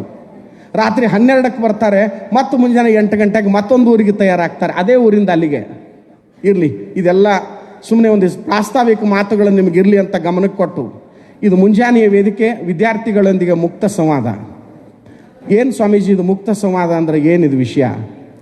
ಇಡೀ ಕಾರ್ಯಕ್ರಮ ನಮ್ಮ ವಿದ್ಯಾರ್ಥಿಗಾಗಿ ಬೆಳಗಿನ ಸೆಷನ್ ಇರಲಿ, ಸಂಜೆ ಹಿರಿಯರಿಗೆ, ಶರಣರಿಗೆ, ಶರಣೀಯರಿಗೆ, ಸಮಾಜದ ಸರ್ವಧರ್ಮ ಬಾಂಧವರಿಗೆ, ಸಮಾಜ ನಿರ್ಮಾಣ ಮಾಡುವ ಕನಸು ಕಂಡ ಎಲ್ಲ ಸಮಸ್ತರಿಗೆ ಸಂಜೆ ಕಾರ್ಯಕ್ರಮ, ಸಂಜೆ ಉತ್ಸವ, ಹೀಗೊಂದು ಪರಿಕಲ್ಪನೆಯ ಕಾರ್ಯಕ್ರಮ. ಆ ಹಿನ್ನೆಲೆಯಲ್ಲಿ ನಮ್ಮ ವಿದ್ಯಾರ್ಥಿಗಳು ತಮ್ಮ ಬದುಕಿನಲ್ಲಿ ಕಂಡುಂಡ ನೋವು, ನಿರಾಶೆ, ಸಂಘರ್ಷ, ಹೋರಾಟ, ಗೆಲುವು, ವಚನ, ಧರ್ಮ, ಎಲ್ಲ ಧರ್ಮಗಳ ಕುರಿತಾಗಿ ನಿಮಗೇನು ಅನ್ನಿಸ್ತದನೋ, ನೀವೇನು ಕೇಳಬೇಕೋ, ದಯವಿಟ್ಟು ಮಾತಾಡಬೇಡ್ರಿ, ನಿಮಗೇನು ಅನ್ನಿಸ್ತದನೋ, ನೀವೇನು ಕೇಳಬೇಕೋ, ನಿಮಗೇನು ಸಂದೇಹಗಳಿದಾವೋ ನೀವು ಅಲ್ಲಿಂದ ಪ್ರಶ್ನೆ ಕೇಳೋದು, ಅದಕ್ಕೆ ಅವರು ಉತ್ತರ ಕೊಡ್ತಾರೆ ಗುರುಗಳು. ಆ ಪ್ರಶ್ನೆಗಳು ಹೀಗೆ ಇರ್ಬೇಕಂತೇನಿಲ್ಲ, ಅದನ್ನು ಮೊದಲು ತಲೆ ಅಂತ ತೆಗೀರಿ. ಸ್ವಾಮೀಜಿ ಅದಾರ, ಧರ್ಮದ ಬಗ್ಗೆ ಕೇಳಬೇಕೇನೋ, ಮತ್ತೇನು ಕೇಳಬೇಕೋ ಕೇಳಬಾರ್ದು, ನಿಮಗೇನೇ ಇರಲಿ, ಮನೆ ಸಮಸ್ಯೆ ಇರಲಿ, ತಂದೆ ತಾಯಿ ಸಮಸ್ಯೆ ಇರಲಿ, ವ್ಯಕ್ತಿತ್ವ ವಿಕಸನದಲ್ಲಿ ಸಾಧಿಸುವ ಸಮಸ್ಯೆಗಳಿರಲಿ, ಅದಕ್ಕೆಲ್ಲನೂ ನೀವು ಪ್ರಶ್ನೆ ಕೇಳ್ರಿ. ಪ್ರಶ್ನೆ ಕೇಳುವ ಆರಂಭದಲ್ಲಿ ಮೊದಲು ನಿಮ್ಮ ಹೆಸರು, ಆಮೇಲೆ ಯಾವ ವಿದ್ಯಾಲಯದಿಂದ ಬಂದಿದ್ದೀರಿ ಆ ಹೆಸರು ಹೇಳಬೇಕು. ಆಮೇಲೆ ನಂತರದಲ್ಲಿ ಸೂಕ್ಷ್ಮವಾದ, ಸ್ಥೂಲವಾದ ಒಂದೇ ವಾಕ್ಯದ ನಿಮ್ಮ ಪ್ರಶ್ನೆ ಇರಲಿ. ಸುತ್ತು ಬಳಸಿ ಕೇಳಬೇಡ್ರಿ. ಅದಕ್ಕೆ ಒಂದೇ ಪ್ರಶ್ನೆ ನೇರವಾಗಿ ಕೇಳ್ರಿ. ವಿದ್ಯಾರ್ಥಿಗಳು 1 ಗಂಟೆ ನಿರಂತರ ನಡೀತದ ರೀ ಇದು. 4 ಮೈಕ್ ಸಿದ್ಧತೆ ಮಾಡಿಕೊಡ್ರಿ, ಮೈಕ್ ಕೊಡ್ರಿ. ಈಗ ಪ್ರಶ್ನೋತ್ತರ ಶುರು ಆಗ್ತದೆ. ನನಗೆ ಬೆಳಗಾವಿ ಅಂದರೆ ಹೆಮ್ಮೆ, ಬೆಳಗಾವಿ ಅಂದರೆ ಖುಷಿ, ಬೆಳಗಾವಿ ಅಂದರೆ ಗರ್ವ, ಬೆಳಗಾವಿ ಅಂದರೆ ಒಂದು ಸಂತೋಷ. ನೋಡ್ರಿ ನೋಡ್ರಿ ನೋಡ್ರಿ, ಬೆಳಗಾವಿ ಅಂದರೆ ಎಷ್ಟು ಖುಷಿ. ಹೌದು, ಈ ಬೆಳಗಾವಿ ಇನ್ನಷ್ಟು ನಮಗೆ ತಂಬೆಲ್ಲರಿನ ತವರು ಅಂತ ಕರಿತೀನಿ, ತವರಿನ ನಿಧಿ ಅಂತ ಕರಿತೀನಿ. ಇಂಥ ಬೆಳಗಾವಿಯ ನೆಲದಲ್ಲಿ ಮಕ್ಕಳೊಂದಿಗೆ ಸಂವಾದ ಇನ್ನಷ್ಟು ನನಗೆ ಸಂಭ್ರಮ ತರುತ್ತೆ ಅಂತ ನಾನು ಭಾವಿಸ್ಕೋತೀನಿ. ನಮ್ಮ ವಿದ್ಯಾರ್ಥಿಗಳು ಪ್ರಶ್ನೆ ಕೇಳೋರಲ್ಲೇ ಎದ್ದು ನಿಂತು ಹಿಂಗೆ ಕೈ ತೋರಿಸಿ ಮೈಕ್ ಬರುತ್ತೆ, ನಿಮಗೆ ವ್ಯವಸ್ಥೆ ಶುರು ಮಾಡಿರಿ. ಈಗ ಪ್ರಶ್ನೋತ್ತರ ಕಾರ್ಯಕ್ರಮ ಆರಂಭಿಸ್ತಾ ಇದ್ದೇನೆ. ತಮ್ಮೆಲ್ಲರ ಪ್ರೀತಿಯ ಜೋರು ಚಪ್ಪಾಳೆ ತಟ್ಟೋದ್ರ ಮೂಲಕ ಶುಭಾರಂಭಗೊಳಿಸೋಣ.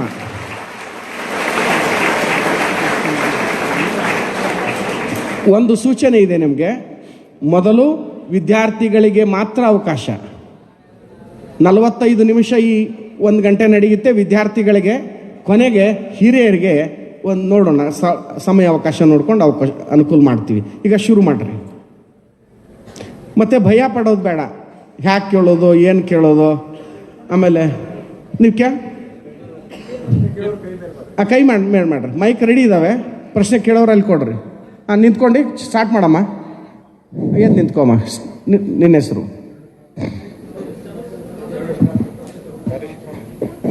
ಮೈಕ್ ಸ್ಟಾರ್ಟ್ ಮಾಡಿ ಕೊಡ್ಬೇಕು ಸರ್. ಮತ್ತು ನೀವು ಮತ್ತೆ ಅದೇನು ಬಟನ್ ಒತ್ತಕ್ಬೇಡ್ರಿ, ನಿಮ್ಮ ಕೆಲಸ ಅಲ್ಲದ, ಬರೀ ಹಿಡಿಯೋದಷ್ಟ. ಈ ಬಟನ್ ಒತ್ತಕ್ಕೆ ಅದು ಬಂದ್ ಐತೇನ, ಚಾಲು ಐತೇನ? ಕೇಳಮ್ಮ.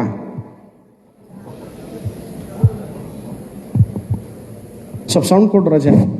ಹಲೋ. ಕೇಳತ್. ಪೂಜ್ಯರಿಗೆ ಶರಣಾರ್ಥಿಗಳು. ನನ್ನ ಹೆಸರು ಸಂಗೀತಾ ಚವಾಣ್. ನಾನು SSPU ಕಾಲೇಜಿನ ಪ್ರಥಮ ವರ್ಷದ ಕಲಾ ವಿಭಾಗದ ವಿದ್ಯಾರ್ಥಿನಿ. ನನ್ನ ಪ್ರಶ್ನೆ ಏನೆಂದರೆ, ವೀರಶೈವ ಲಿಂಗಾಯತ ಬೇರೆ ಬೇರೆ ಹೇಗೆ? ಇದನ್ನು ಕೆಲವು ಜನ ಎರಡೂ ಒಂದೇ ಅಂತಾರೆ, ಅದಕ್ಕೆ ಕಾರಣವೇನು? ಈ ಪ್ರಶ್ನೆಗೆ ನಮ್ಮ ಗದಗಿನ ಸನ್ನಿಧಿಯವರು ಉತ್ತರ ಕೊಡ್ತಾರಮ್ಮ, ಕೇಳು.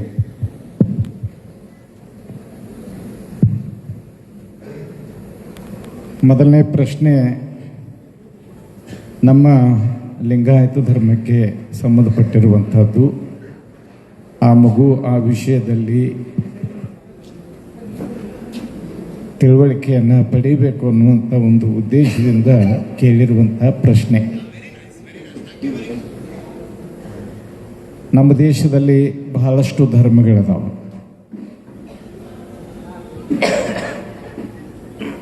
ಈ ಧರ್ಮಗಳಲ್ಲಿ 2 ಪ್ರಕಾರಗಳು ನಾವು ಮಾಡ್ತೀವಿ. ಕೆಲವು ವೈದಿಕ ಧರ್ಮಗಳು, ಇನ್ನು ಕೆಲವು ಅವೈದಿಕ ಧರ್ಮಗಳು. ವೇದಗಳನ್ನು ಒಪ್ಪುವಂಥ ಧರ್ಮಗಳು ಬೇರೆ, ವೇದಗಳಲ್ಲಿರುವಂಥ ವಿಷಯಗಳನ್ನು ಒಪ್ಪದೇ ಇರುವಂಥ ಧರ್ಮಗಳು ಬೇರೆ. ವೇದಗಳಲ್ಲಿರುವಂಥ ವಿಷಯಗಳನ್ನು ಒಪ್ಪದೇ ಇರುವಂಥ ಧರ್ಮಗಳಲ್ಲಿ ಜೈನ, ಬೌದ್ಧ, ಸಿಖ್ ಮತ್ತು ಲಿಂಗಾಯತ ಧರ್ಮ.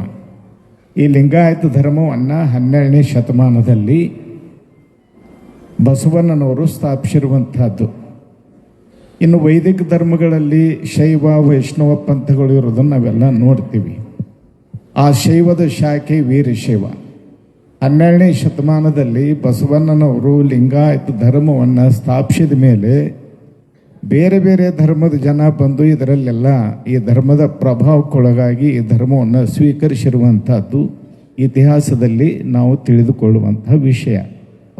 ಹಾಗೆ ಶೈವದ ಶಾಖೆಯ ವೀರಶೈವರು ಕೂಡ ಲಿಂಗಾಯತ ಧರ್ಮದಲ್ಲಿ ಬಸವಣ್ಣನವರ ಪ್ರಭಾವಕ್ಕೊಳಗಾಗಿ ಸೇರಿಕೊಂಡಲ್ಲಿ ಕೂಡ ತಮ್ಮ ಧರ್ಮದ ಅಸ್ತಿತ್ವವನ್ನು ಅವರು ಉಳಿಸಿಕೊಂಡೇ ಬಂದರು. ಆದರೆ ಲಿಂಗಾಯತರ ಎಲ್ಲ ಆಚರಣೆಗಳನ್ನು ಕೂಡ ಇವತ್ತು ಅವರು ಕೂಡ ಆಚರಿಸ್ತಾ ಇದ್ದಾರೆ. ಕೆಲವೊಂದು ವಿಷಯಗಳಲ್ಲಿ ಮಾತ್ರ ಭಿನ್ನತೆ ಇದೆ. ಹಾಗಾಗಿ ಇವತ್ತು ವೀರಶೈವ ಲಿಂಗಾಯತ ಒಂದೇ ಅನ್ನುವಂಥ ಮಾತು ಕೂಡ ಸತ್ಯ, ವೀರಶೈವ ಲಿಂಗಾಯತ ಬೇರೆ ಬೇರೆ ಅನ್ನೋದನ್ನು ಕೂಡ ಸತ್ಯ. ಯಾರು ಲಿಂಗಾಯತ ಧರ್ಮದ ಆಚರಣೆಗಳನ್ನು ತಮ್ಮಲ್ಲಿ ಅಳವಡಿಸಿಕೊಂಡಿಲ್ಲ ಅವರು ಲಿಂಗಾಯತ ಅನಿಸ್ಕೊಳ್ಳೋದು, ಅವರು ಬರೀ ವೀರಶೈವರು. ಇನ್ನು ಕೆಲವು ವೀರಶೈವರು ಲಿಂಗಾಯತ ಧರ್ಮದ ಆಚರಣೆಗಳನ್ನು ತಮ್ಮಲ್ಲಿ ಅಳವಡಿಸಿಕೊಂಡಿರುವ ಪರಿಣಾಮವಾಗಿ ವೀರಶೈವವನ್ನು ಕೂಡ ಲಿಂಗಾಯತ ಧರ್ಮದ ಒಂದು ಪ್ರಮುಖ ಅಂಗ ಅಂಥೇಳಿ ಭಾವಿಸಿಕೊಂಡಿರುವಂಥದ್ದು. ಸರ್ಕಾರಿ ದಾಖಲೆಗಳಲ್ಲೂ ಕೂಡ ಇವತ್ತು ನಾವು ಕೆಲವೊಂದು ದಾಖಲೆಗಳನ್ನು ತಂದಿದ್ದೇವೆ. ಮದ್ರಾಸ್ ಪ್ರೊವಿಡೆನ್ಸಿಯಲ್ಲಿ ಲಿಂಗಾಯತ ಧರ್ಮದ ಉಪಶಾಖೆ, ಲಿಂಗಾಯತ ಧರ್ಮದ ಪಂಗಡ ವೀರಶೈವ ಅಂಥೇಳಿ 38ನೇ ಕ್ರಮಾಂಕದಲ್ಲಿ ಇರೋದನ್ನು ನಾವೆಲ್ಲ ನೋಡ್ತೀವಿ. ಹಾಗಾಗಿ ವೀರಶೈವರು ಕೂಡ ಲಿಂಗಾಯತರೇ, ಆದರೆ ಅವರು ಲಿಂಗಾಯತ ಉಳಿದ ಎಲ್ಲ ಜಾತಿ ಮತ ಪಂಗಡಗಳಿರೋ ಹಾಗೆ ವೀರಶೈವರು ಕೂಡ ಲಿಂಗಾಯತದ ಒಂದು ಪ್ರಮುಖವಾಗಿರುವಂಥ ಪಂಗಡ. ಲಿಂಗಾಯತವೇ ಮೂಲ ಧರ್ಮ ಅನ್ನೋದನ್ನು ಬಹಳ ಸ್ಪಷ್ಟವಾಗಿ ತಿಳ್ಕೊಬೇಕು. ಮುಂದಿನ ಪ್ರಶ್ನೆ ಮೈಕ್ ನೋಡಪ್ಪ, ನೆಕ್ಸ್ಟ್ ಕೊಡು. ಹಾಂ ಕೊಡಮ್ಮ. ಪೂಜ್ಯರಿಗೆ ಶರಣು ಶರಣಾರ್ಥಿ. ನನ್ನ ಹೆಸರು ಸೃಷ್ಟಿ ಬೆಳಗೆರೆ. ಮೈಕ್ ಸರಿ ಇಡಿಮ್ಮ. ನನ್ನ ಪ್ರಶ್ನೆ ಏನೆಂದರೆ, ನವಜನಾಂಗವು ಬಸವ ಸಂಸ್ಕೃತಿಯಿಂದ ವಿಮುಕ್ತವಾಗುತ್ತಿದೆ. ಅನ್ಯ ದೈವದ ಭಜನೆಯಲ್ಲಿ ಪಾಲ್ಗೊಂಡಂತೆ ಬಸವ ಸಂಸ್ಕೃತಿ ಚಿಂತನೆಯಲ್ಲಿ ಪಾಲ್ಗೊಳ್ಳುತ್ತಿಲ್ಲ. ಇದಕ್ಕೆ ಪರಿಹಾರಗಳೇನು? ಬಾಲ್ಕಿ ಅಪ್ಪ ಅವರೇ, ಅನ್ಯ ಸಂಸ್ಕೃತಿಯಲ್ಲಿ ತೊಡಗಿದ್ದಾರೆ ನಮ್ಮ ಯುವಕರು, ಅದಕ್ಕೆ ತಾವು? ಅದಕ್ಕೆ ಭಾಳ ಒಳ್ಳೆಯ ಪ್ರಶ್ನೆ. ಅದಕ್ಕೆ ಮುಖ್ಯವಾದಂಥ ಪರಿಹಾರ ಏನು ಅಂದ್ರೆ, ಮಕ್ಕಳಿಗೆ, ಯುವಕರಾದವರಿಗೆ ವಚನ ಸಾಹಿತ್ಯವನ್ನು ಹೆಚ್ಚೆಚ್ಚು ಪರಿಚಯಿಸಬೇಕು. ಎಲ್ಲಿಯವರೆಗೆ ವಚನ ಸಾಹಿತ್ಯ, ವಚನಗಳನ್ನು ಮಕ್ಕಳಲ್ಲಿ ಅಧ್ಯಯನ ಮಾಡೋದು, ಆ ವಚನಗಳನ್ನು ಓದೋದು, ವಚನಗಳ ಕಂಠಪಾಠ ಸ್ಪರ್ಧೆ ಇಡೋದು, ವಚನಗಳ ಮೇಲೆ ಭಾಷಣ ಮಾಡೋದು, ವಚನಗಳ ಮೇಲೆ ರಸಪ್ರಶ್ನೆ ಇಡೋದು, ಹೀಗೆ ಹಲವಾರು ಇಂಥ ಯೋಜನೆಗಳನ್ನು ಹಾಕ್ಕೊಂಡಿದ್ರೆ ಖಂಡಿತವಾಗಿಯೂ ಯುವಕರು ಈ ಬಸವ ಸಂಸ್ಕೃತಿಯತ್ತ ಹೊರಡೋದ್ರಲ್ಲಿ ಎರಡು ಮಾತಿಲ್ಲ. ಆದರೆ ನಮ್ಮ ಮಕ್ಕಳು ವಚನಗಳು ಎಲ್ಲೋ ಪಠ್ಯದಲ್ಲಿ ಒಂದು 3-4 ವಚನ ಇರ್ತಾವ, ಪರೀಕ್ಷೆಯಲ್ಲಿ 4 ಸಾಲ ಬರೀತಾರ, ಅಷ್ಟಕ್ಕೆ ಸೀಮಿತ ಆಗ್ಯಾದ. ಆದರೆ ನಾವು ಮಕ್ಕಳಲ್ಲಿ ಆ ವಚನದ ಅಭಿರುಚಿಯನ್ನು ನಾವು ಬೆಳೆಸಬೇಕು. ಎಲ್ಲಿಯವರೆಗೆ ವಚನಗಳನ್ನು ನಾವು ಮಕ್ಕಳಲ್ಲಿ ಒಂದು ಕನೆಕ್ಷನ್ ಕೊಡಂಗಿಲ್ಲ, ಆ ಮಕ್ಕಳಲ್ಲಿ ವಚನವನ್ನು ಹಾಸುವಕ್ಕಾಗಿ ನಾವು ಬೆರೆಸಂಗಿಲ್ಲ, ಅಲ್ಲಿ ತನಕ ಇವತ್ತು ಲಿಂಗಾಯತ ಸಮಾಜನೂ ಭಿನ್ನ ಆಚರಣೆಗಳಿಗೆ ಹೋಗಿದ್ದು ವಚನಗಳಿಂದ ದೂರ ಆಗಿದ್ದೇ ಮುಖ್ಯ ಕಾರಣ. ವಿದ್ಯಾರ್ಥಿಗಳಿಗೂ ಬಸವ ಸಂಸ್ಕೃತಿ ಬಿಟ್ಟು ಅನ್ಯ ಸಂಸ್ಕೃತಿ ಹೋಗ್ಲಿಕ್ಕೆ ಮುಖ್ಯ ಕಾರಣ ವಚನಗಳನ್ನು ನಾವು ಹತ್ತಿರ ಹೋಗಲಾರದೇ ಮುಖ್ಯ ಕಾರಣ. ಆ ದೃಷ್ಟಿಯಿಂದ ನಾವೆಲ್ಲರೂ ಹಿರಿಯರಾದವರು, ಮಠಾಧಿಪತಿಗಳಾದವರು ಮತ್ತು ಬಸವ ಸಂಘಟನೆಯವರು ಆ ಮಕ್ಕಳಲ್ಲಿ ವಚನಗಳ ಅಭ್ಯಾಸವನ್ನು ಹೆಚ್ಚೆಚ್ಚು ಮಾಡಿದ್ರೆ ಖಂಡಿತವಾಗಿಯೂ ಬಸವ ಸಂಸ್ಕೃತಿಯತ್ತವರು ವಾಲ್ತಾರ ಅಂತ ನನ್ನ ಅನಿಸಿಕೆ. ಮುಂದಿನ ಪ್ರಶ್ನೆ ಮಕ್ಕಳು ಕೇಳಕಂದ. ಓಂ ಶ್ರೀ ಗುರು ಬಸವಲಿಂಗಾಯ ನಮಃ. ಎಲ್ಲರಿಗೂ ಶರಣು ಶರಣಾರ್ಥಿ. ವೇದಿಕೆ ಮೇಲೆ ಆಸೀನರಾದಂಥ ಎಲ್ಲ ಪರಮ ಪೂಜ್ಯರಿಗೂ ಶರಣು ಶರಣಾರ್ಥಿ. ನಿಮ್ಮ ಹೆಸರು ರೀ? ನನ್ನ ಹೆಸರು ದೀಪಕ್ ನರಸನ್ನವರ್. ನಾನು ಸರ್ಕಾರಿ ಹಿರಿಯ ಪ್ರಾಥಮಿಕ ಶಾಲೆಯಿಂದ ಚಿಕ್ಕೋಪ್ ಬಂದಿದ್ದೇನೆ. ನಾನು ಇಳಕಲಜ್ಜವರು ನನಗೊಂದು ಆಶೀರ್ವಾದ ಮಾಡಿದ್ದರು. ನೀನು ಮುಂದೆ ದೊಡ್ಡ ಸ್ವಾಮೀಜಿ ಆಗುತ್ತೀಯ ಎಂದು ಇದನ್ನು ಆಶೀರ್ವಾದ ಮಾಡಿದ್ದರು. ಪ್ರಶ್ನೆ ಹೌದನ್ರಿ? ಆಯ್ತಾಯ್ತು.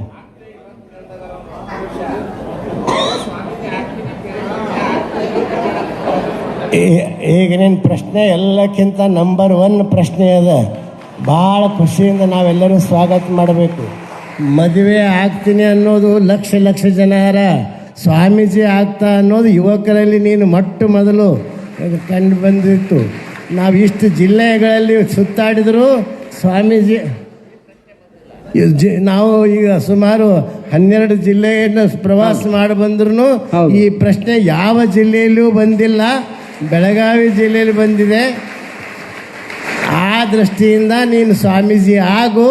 ಎಲ್ಲ ಗುರುಗಳ ಕರುಣೆ ನಿನ್ನ ಹಿಂದೆ ಇರ್ತದ, ನಿನ್ನ ಬೆಂಬಲ ಇರ್ತದ ಅಂತ ನಾನು ನಿನಗೆ ಹೇಳಿಕ್ಕೆ ಇಚ್ಛಪಡ್ತಾ ಇದ್ದೀನಿ. ಆಯ್ತು ನೋಡಪ್ಪ, ನಿನಗೆ ಹೇಳ್ಬಿಟ್ರೆ ನೋಡಿ, ರೆಡಿ ಆಗೀಗ ಸಿದ್ಧ ಆಗಿಬಿಡ್ಬೇಕು ನೀನು. ಹಾಂ, ಪ್ರಶ್ನೆ ಕೇಳಪ್ಪ ಮುಂದಿಂದು. ನೀನು ಎಷ್ಟನೇ ಇದ್ದಪ್ಪ? ಏನು ಓದ್ತಾ ಇದೀಯಪ್ಪ? ಯಾವ ಕ್ಲಾಸು? 6ನೇ ಕ್ಲಾಸು. 6ನೇ ಕ್ಲಾಸ್. ನೀ ಬಾ, ಬೇಕಾದ್ರೆ ನಮ್ಮಲ್ಲಿ ಸಂಸ್ಕಾರನೂ ಕೊಡ್ತೀವಿ, ಉಚಿತ ಊಟ, ವಸತಿ, ಶಿಕ್ಷಣ ಎಲ್ಲನೂ ಕೊಡ್ತೀವಿ. ನಿಮ್ಮ ತಂದೆ ತಾಯಿ ಕೇಳ್ಕೊಂಡು ನಮ್ಮಲ್ಲಿ ಬಂದರೆ ನಿನ್ನ ಕೊನೆಯವರೆಗೆ PUCವರೆಗೆ ನಮ್ಮ ಬಾಲ್ಕಿ ಸಂಸ್ಥೆ ಗುಣಮಟ್ಟದಲ್ಲಿ ಹೆಸರುವಾಸಿ ಆಗ್ಯದ. ಆ ಭಾಗದಾಗ ನೀನು ಒಳ್ಳೆಯ ಶಿಕ್ಷಣವನ್ನು ಕೊಡ್ತೀವಿ.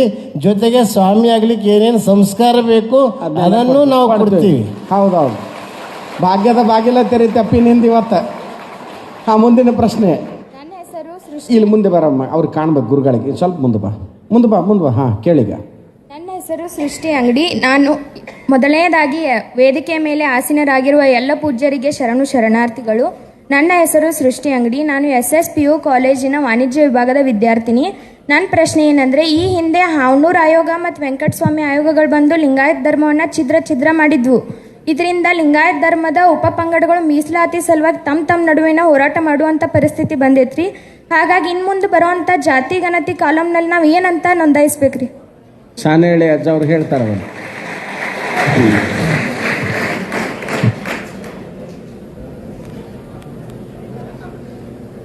ನಾವೆಲ್ಲರೂ ಲಿಂಗಾಯತರು ಅನ್ನುವಂಥ ಭಾವನೆ ಮೊದಲು ನಮಗೆ ಬಂದರೆ ಯಾರು ಎಷ್ಟೇ ನಮ್ಮನ್ನು ದಾರಿ ತಪ್ಪಿಸಿದ್ರು ಕೂಡ ನಾವು ದಾರಿ ತಪ್ಪಲಿಕ್ಕೆ ಸಾಧ್ಯ ಇಲ್ಲ. ಹಾಗಾಗಿ ಲಿಂಗಾಯತ ಮಠಾಧಿಪತಿಗಳ ಒಕ್ಕೂಟದಲ್ಲಿ ತೀರ್ಮಾನ ಆಗಿದೆ, ಯಾರು ಬಸವ ತತ್ವವನ್ನು ಅಪ್ಕೊಂಡಿದ್ದಾರೋ ಅವರೆಲ್ಲರೂ ಕೂಡ ಧರ್ಮದ ಕಾಲಂನಲ್ಲಿ ಲಿಂಗಾಯತ ಅಂತ ಬರೆಸ್ಬೇಕು. ಜಾತಿಯ ಕಾಲಂ ಅಂತ ಒಂದಿರುತ್ತೆ, ಅದರಲ್ಲಿ ಅವರವರ ಉಪಪಂಗಡಗಳ ಹೆಸರನ್ನು ಬರೆಸ್ಬೇಕು. ಇನ್ನು ಅದನ್ನು ಬಿಟ್ಟು ಬೇರೆ ಏನನ್ನೂ ಬರೆಸಬಾರ್ದು ಅಂತ ಹೇಳಿ ನಮ್ಮ ಕರಪತ್ರಗಳಲ್ಲೂ ಇದೆ. ಹೀಗೆ ಹೋದಲ್ಲಿ ಬಂದಲ್ಲಿ ಕೂಡ ಆ ಮಾತುಗಳನ್ನು ಪುನರುಚ್ಚಾರ ಮಾಡಲಾಗ್ತಾ ಇದೆ. ಹಾಗಾಗಿ ನಾವು ನಿಮಗೆಲ್ಲರಿಗೂ ಹೇಳುವಂಥದ್ದು, ಮುಂಬರುವ ಜನಗಣತಿಯಲ್ಲಿ ಧರ್ಮದ ಕಾಲಂನಲ್ಲಿ ಲಿಂಗಾಯತ ಅಂತ ಬರೆಸ್ರಿ. ಭಾಳ ಜನ ಮತ್ತೆ ಪ್ರಶ್ನೆ ಮಾಡ್ತಾರೆ,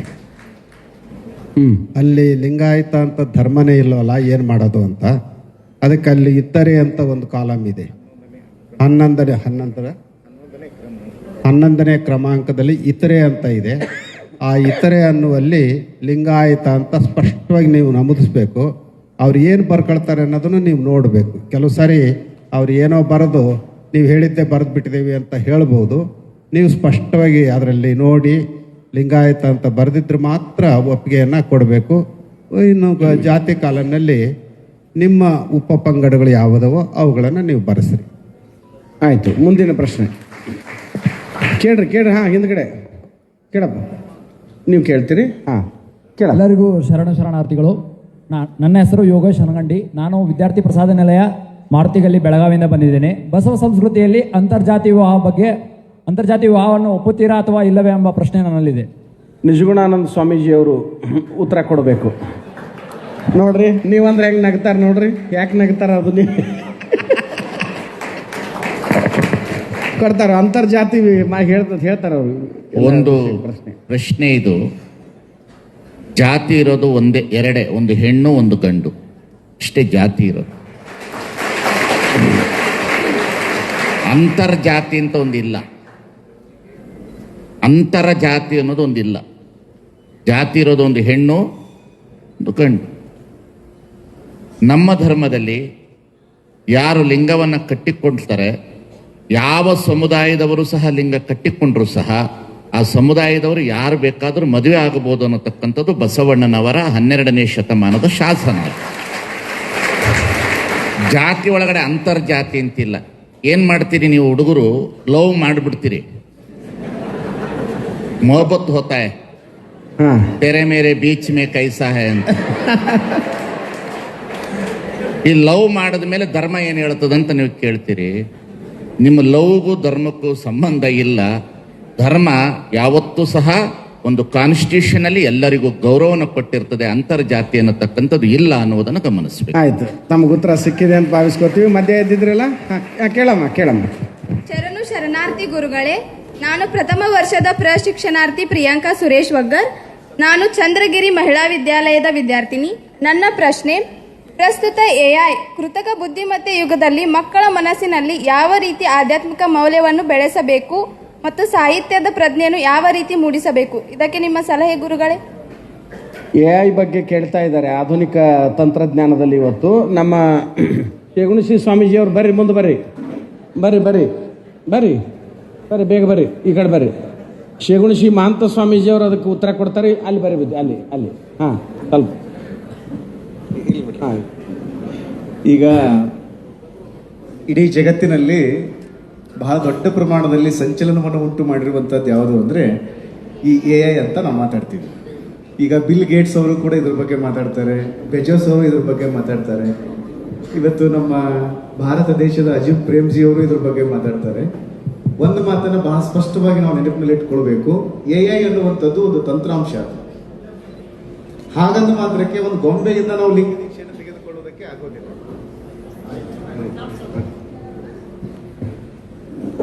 AI ಅನ್ನುವಂಥದ್ದು ಒಂದು ತಂತ್ರಾಂಶ. ಅದರಿಂದ ನೀವು ಮಾಹಿತಿಯನ್ನು ಪಡೆದುಕೊಳ್ಳಬಹುದೇ ಹೊರತು ಗುರುವಿನ ಸನ್ನಿಧಾನವನ್ನು ಪಡೆದುಕೊಳ್ಳೋದಕ್ಕೆ ಆಗೋದಿಲ್ಲ. ಗುರುವಿನ ಸನ್ನಿಧಾನವನ್ನು ಪಡ್ಕೊಳ್ಬೇಕು ಅಂದರೆ ನೀವು ಗುರುಗಳ ಹತ್ರನೇ ಬರಬೇಕು, ಅವ್ರ ಮುಂದೆನೇ ಕೂತ್ಕೋಬೇಕು. ಅಲ್ಲಿ ಹಸ್ತಮಸ್ತಕ ಸಂಯೋಗ ನಡೆಯುತ್ತೆ. ಮುಂದೆ ಕುಳಿತುಕೊಂಡಿರುವಂತಹ ಶಿಷ್ಯನ ಮಸ್ತಕದ ಮೇಲೆ ಗುರುಗಳು ಹಸ್ತವನ್ನು ಇಟ್ಟು ಕಿವಿಯಲ್ಲಿ ಮಂತ್ರವನ್ನು ಹೇಳ್ತಾರೆ. ಇದನ್ನು ಗೊಂಬೆಗಳು ಮಾಡೋದಿಲ್ಲ. AI ಅನ್ನುವಂಥದ್ದು ಒಂದು ರೋಬೋಟಿಕ್ ವಿಜ್ಞಾನ. ಅದು ನೀವು ರಜನಿಕಾಂತ್ ಅವರ ಒಂದು ರೋಬೋ ಅನ್ನುವಂತಹ ಸಿನಿಮಾ ನೋಡಬಹುದು. ಇನ್ನು ಮುಂದಿನ 20-30 ವರ್ಷಗಳಲ್ಲಿ ಈ ಜಗತ್ತಿನಲ್ಲಿ ದೊಡ್ಡ ಯುದ್ಧ ನಡೆದರೆ ಅದು ಯಾವುದರ ಯುದ್ಧ ಆಗಿರುತ್ತೆ ಅಂದರೆ ಮನುಷ್ಯರು ಮತ್ತು ರೋಬೋಗಳ ಮಧ್ಯೆ ಆಗಿರುತ್ತೆ ಅನ್ನುವಂಥದ್ದು ಒಂದು ಅಜಂಪ್ಷನ್. ಅದು ನೋಡಿ, ನಾವೀಗ ಬಹಳ ಲಕ್ಷ್ಯ ಕೊಡಬೇಕು. AI ಬಗ್ಗೆ ಯಾಕೆ ನಾನು ಮಾತಾಡ್ತೀನಿ ಅಂತಂದರೆ, ಅದು ಎಲ್ಲೆಲ್ಲಿ ತಂತ್ರಾಂಶಗಳಿರುತ್ತೆ, ಎಲ್ಲೆಲ್ಲಿ ಡೇಟಾ ಎಲ್ಲ ಇರುತ್ತಲ್ಲ, ಅದನ್ನೆಲ್ಲ ಒಟ್ಟುಗೂಡಿಸಿಕೊಂಡು ತನ್ನದೇ ಆಗಿರುವಂಥ ಒಂದು ಉತ್ತರವನ್ನು ಹೇಳ್ತದೆ ಅದು.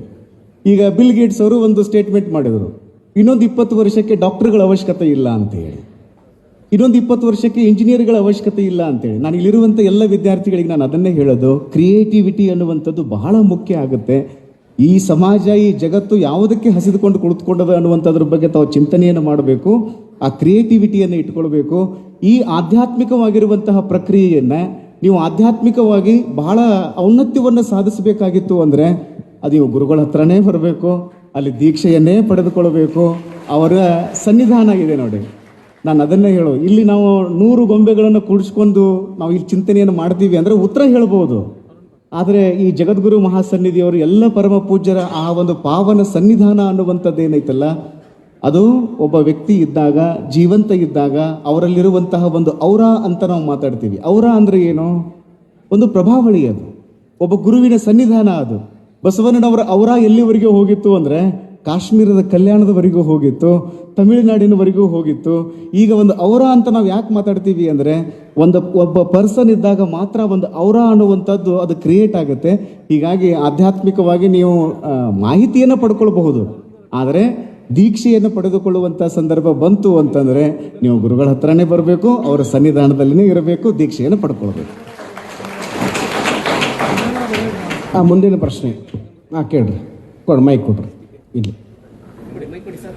ಅಲ್ಲಿ ನಿಂತ್ಕೊಳ್ಳ, ಮೈಕ್ ಕೊಡ್ತಾರೆ. ಅಲ್ಲಿ ಕೊಡ್ರಿ.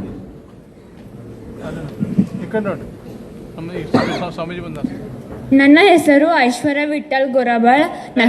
ನಾನು ದ್ವಿತೀಯ PUC ವಾಣಿಜ್ಯ ವಿಭಾಗದಲ್ಲಿ ಓದುತ್ತಿದ್ದೇನೆ. ಪೂಜ್ಯರಿಗೆ ಶರಣು ಶರಣಾರ್ಥಿಗಳು. ನನ್ನ ಪ್ರಶ್ನೆ ಏನೆಂದರೆ, ಲಿಂಗಾಯತ ಧರ್ಮವನ್ನು ಕೆಲವರು ಬಸವ ಧರ್ಮ ಎಂದು ಕರೀತಾರ್ರಿ. ಹಾಗಾದ್ರೆ ಲಿಂಗಾಯತ ಪದಕ್ಕಿಂತ ಬಸವ ಧರ್ಮ ಹೆಚ್ಚು ಸೂಕ್ತವೋ ಅಥವಾ ಹೊಸ ಧರ್ಮದ ಸ್ಥಾಪನೆಯೋ? ಹಂದಿಗುಂದ ಸ್ವಾಮೀಜಿಯವರು ಪೂಜ್ಯರೇ ಹೇಳ್ತಾರೆ. ಲಿಂಗಾಯತ ಧರ್ಮಕ್ಕೆ ಬಸವ ಧರ್ಮ ಅಂತ ಕೆಲವು ಜನ ಕರೀತಾರೆ. ಯಾಕೆ ಕರೀತಾರೆ? ಬಸವಣ್ಣನವರು ಸ್ಥಾಪನೆ ಮಾಡಿರುವಂಥ ಧರ್ಮ ಯಾವುದು? ಲಿಂಗಾಯತ ಧರ್ಮ. ಲಿಂಗಾಯತಕ್ಕೆ ಬಸವಣ್ಣನೇ ಕರ್ತು ಸರ್ವಜ್ಞ ಅಂತ ಸರ್ವಜ್ಞ ಹೇಳ್ತಾರೆ. ಅಂಥ ಒಂದು ಲಿಂಗಾಯತ ಧರ್ಮಕ್ಕೆ ಬಸವ ಧರ್ಮ ಅಂತ ಕರೆಯುವಂಥ ಕಾರಣ ಏನಂದರೆ ಬಸವಣ್ಣನವರು ಅದನ್ನು ಸ್ಥಾಪನೆ ಮಾಡಿದರು ಅನ್ನೋ ಕಾರಣಕ್ಕಾಗಿ. ಬುದ್ಧ ಸ್ಥಾಪನೆ ಮಾಡಿರುವಂಥ ಧರ್ಮ ಯಾವುದು? ಬೌದ್ಧ. ಜಿನನಾಗಿರುವಂಥ ಮಹಾವೀರ ಸ್ಥಾಪನೆ ಮಾಡಿರುವಂಥ ಧರ್ಮ ಯಾವುದು? ಜೈನ. ಹಾಗೆ ಬಸವಣ್ಣನವರು ಸ್ಥಾಪನೆ ಮಾಡಿರುವಂಥ ಧರ್ಮ ಅದು ಬಸವ ಧರ್ಮ. ಬಸವ ಧರ್ಮ ಲಿಂಗಾಯತ ಧರ್ಮ ಬೇರೆ ಬೇರೆ ಅಲ್ಲ. ಭಾಳ ಸ್ಪಷ್ಟವಾಗಿರು. ಬಸವ ಧರ್ಮ ಅಂದ್ರೂ ನಾವು ಲಿಂಗಾಯತ ಅಂತ ತಿಳ್ಕೋಬೇಕು. ಈಗ ಬನಾನ ಅಂದ್ರೂ ಬಾಳೆಹಣ್ಣು, ಬಾಳೆಹಣ್ಣು ಅಂದ್ರೂ ಕೂಡ ಬನಾನ. ಏನು ವ್ಯತ್ಯಾಸ ಅಲ್ಲ, ಹಣ್ಣು ಒಂದೇ, ಬೇರೆ ಬೇರೆ ಹೆಸರಿಂದ ಕರಿಬೋದು. ಆದರೆ ತತ್ವ, ಸಿದ್ಧಾಂತ, ಮೌಲ್ಯ, ಆದರ್ಶ ಎಲ್ಲವೂ ಕೂಡ ಒಂದೇ. ಆ ಒಂದು ಹಿನ್ನೆಲೆಯಲ್ಲಿ ವ್ಯಾಪಕವಾಗಿ ಪ್ರಚಲಿತದಲ್ಲಿರುವಂಥ ಹೆಸರು ಅಂದರೆ ಲಿಂಗಾಯತ. ಆ ಲಿಂಗಾಯತ ಧರ್ಮವನ್ನು ಬಸವಣ್ಣನವರು ಸ್ಥಾಪನೆ ಮಾಡಿದ್ರು ಅನ್ನೋ ಕಾರಣಕ್ಕಾಗಿ ನಾವು ಬಸವ ಧರ್ಮ ಅಂತ ಕರಿತೀವಿ.